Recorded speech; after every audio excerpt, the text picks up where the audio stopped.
Many people never thought that I would be alive.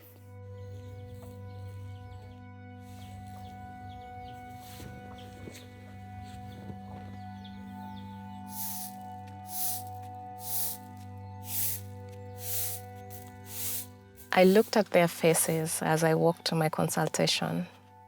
One quick glance was all I needed to see it all. The anguish and the uncertainty as they sat there, pondering the fate of their children with cancer. The first weeks are dark for both. They are swamped with information, tests, and treatment, but they return for each visit, willing to take a chance on life. I was weak. He was not able to walk. When I was not strong enough to stand. My life was in trouble. I felt that I was going to die. The doctors were not telling me what the disease is. They told me, you go here. Going there, they said, no, go there. Going there, they said, no, here. And no assistance they were going to give me. I was very afraid. Even when I talk about Natasha, I always feel like crying because I knew she's going to leave the world.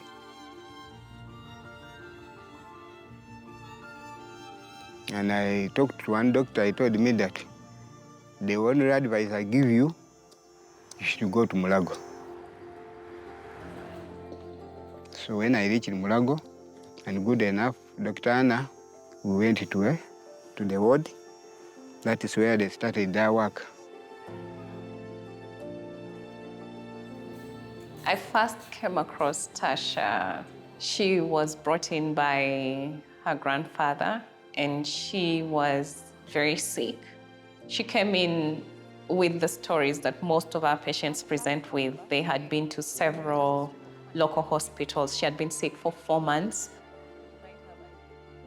Immediately when we saw her blood lab results, the first thing that popped was a suspicion for leukemia, which is a cancer of the blood.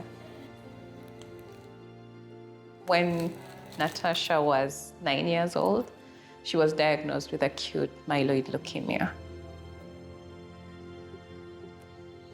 What made me strong, it was having a strong grandfather, a caring grandfather. He loved me so much. He tried the best to save my life. I said, no,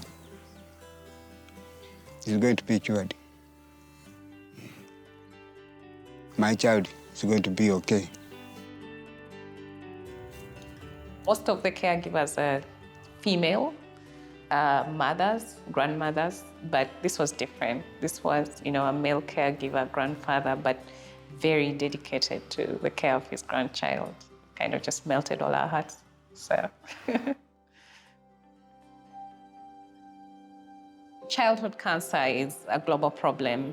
And, the differences between childhood cancer in sub-Saharan Africa and in the high-income settings is that the survival is generally much lower compared to the much higher survival in the high-income settings. And this low survival is contributed by a number of factors, including poor access to tertiary cancer treatment centers, late presentation, treatment abandonment, and the number of psychosocial issues and comorbidities that interfere with cancer treatment. The vision of the Global Hope Program is to ensure that children diagnosed with cancer in sub-Saharan Africa receive the most effective therapies available and ultimately experience treatment outcomes similar to those in resource-rich settings.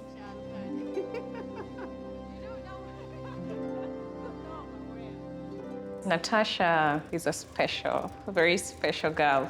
And the course of her treatment wasn't smooth. So imagine having a cancer, having chemotherapy that is suppressing your immune system and fighting and coming through on the other side.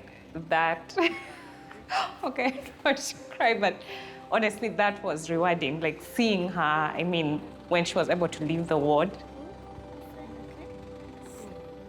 to have a child like that coming out on the other side and being who she is today. It's, sometimes it doesn't matter what people say, it's what brings us back to work every day. Yeah.